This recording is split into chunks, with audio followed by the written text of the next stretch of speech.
ලෝකයේ එක හමුදා ඒකකයක් තියෙනවා අන ලැබුණු සැනින් තවත් රටක ජනාධිපතිවරයෙක් වුණත් පැහැරගෙන එක සැනින් අතුරුදහන් වෙන්න පුළුවන්. ඔවුන් සලකන්නේ සෙවණෙලි අතර අවතාර කියලා. කවුද මේ සෙවණෙලි අතර අවතාර?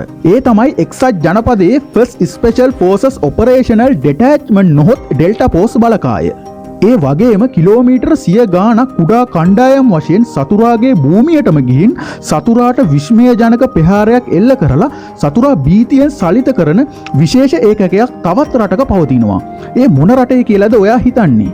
ඒ වෙන කොහෙවත් නෙමෙයි. ඒ තමයි අපේ ලංකාවේ යුද හමුදා විශේෂ බලකායට අනියුක්ත මහසොහොන් බලකාය.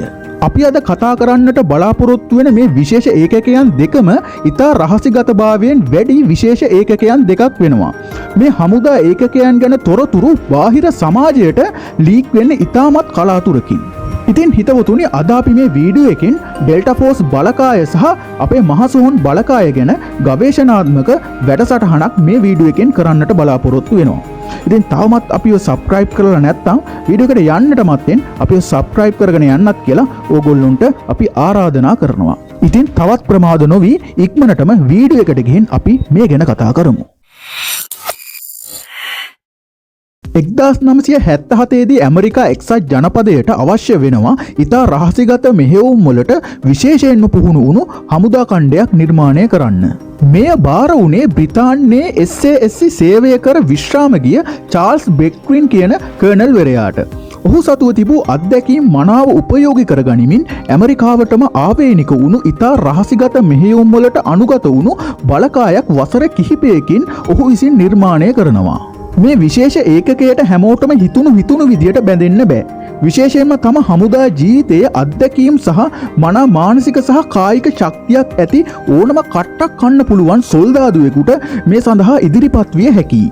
ඒ වගේම බොහෝ දුරට ඉහළ නිලධාරියෙකුට සුදුසු යයි සිතන සෙබළුකට එවන විශේෂ ආරාධනා පත්‍රයකින් මේ ඒකකයට බඳවා ගැනීම සිදු කරන බවටද මතයක් පවතිනවා. දැඩි පුහුණුවීම් සහ කැපකිරීම් වලින් අනතුරුව ඔහුව සේවාවට අනියුක්ත කළත් ඔහුගේ පෞද්ගලික ජීවිතය වගේම හමුදා ජීවිතයද රහසිගතව ගත කිරීමට ඔවුන්ට සිදු වෙනවා.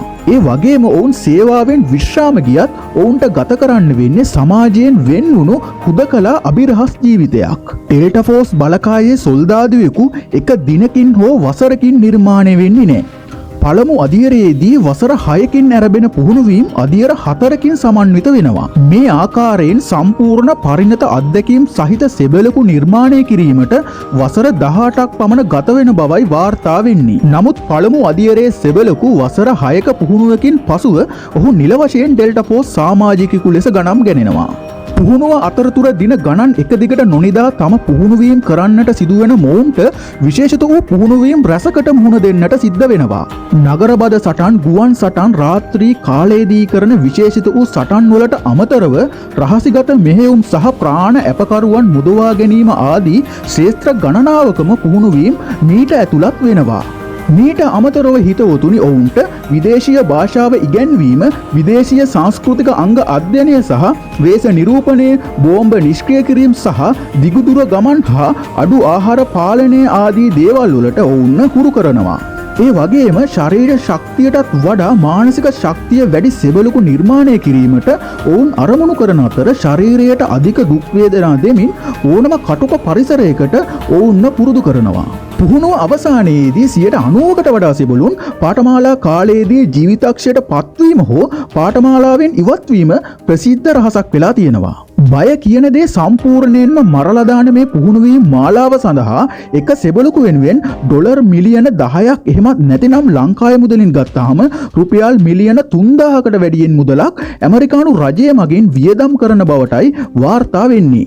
සාමාන්‍ය සෙබළුකට වඩා නිදහසක් මොවුන්ට හිමි වෙන අතර රැවුල කොණ්ඩය වවලා Tamanට කැමති ඇඳුමක් ඇඳලා සාමාන්‍ය මිනිස්සු අතර ගැවසෙන්නට මොවුන්ට පූර්ණ නිදහසක් ලබා දීලා තියෙනවා. ඩෙල්ටා ෆෝස් බලකාය කළ මෙහෙයුම් බාහිර සමාජයෙන් සංගවල අතිශය රහසිගතව තබා ගන්නවා.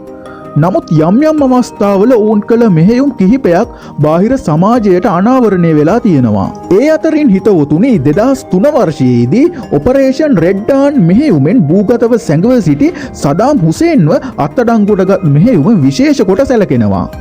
දැන් අපි හිතවතුනි කතා කරන්නේ යන්නේ ශ්‍රී ලංකා යුද්ධ හමුදාවේ යක්ෂ සේනාව ලෙස හඳුන්වන මහසොහොන් බලකාය ගැන.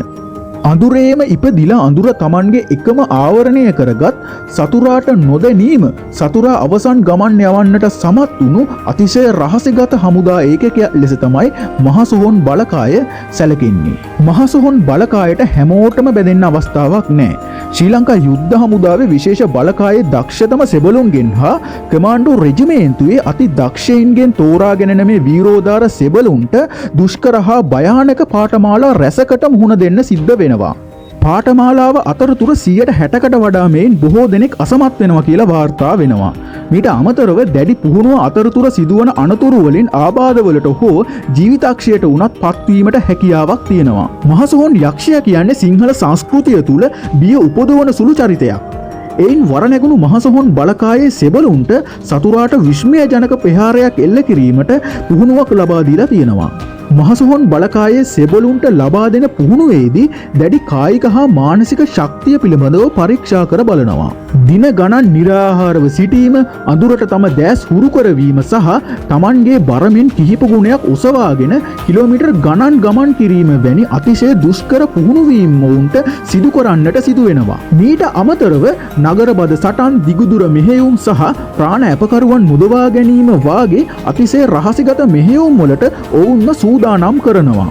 මහසොහොන් බලකායේ විශේෂත්වය තමයි කොටි ත්‍රස්තවාදීන්ගේ සතුරු භූමිවලට හොර රහසේ රිංගලා සතුරාට විස්මයජනක ප්‍රහාරයක් ඇසිපිය ගහන සැනින් එල්ල කරලා එම ස්ථානයේ කිසිදු සාක්ෂියක් ඉතුරු කරන්නේ නැතුව එතනින් විදුලි සැරයක වේගයෙන් ඉවත් වීම.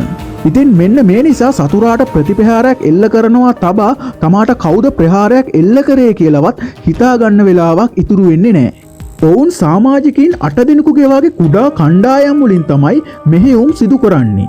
එවැනි කණ්ඩායමකට පුළුවන් සතුරන් 50කට අධික ප්‍රමාණයක් එකවර සමූල ඝාතනය කරන්න.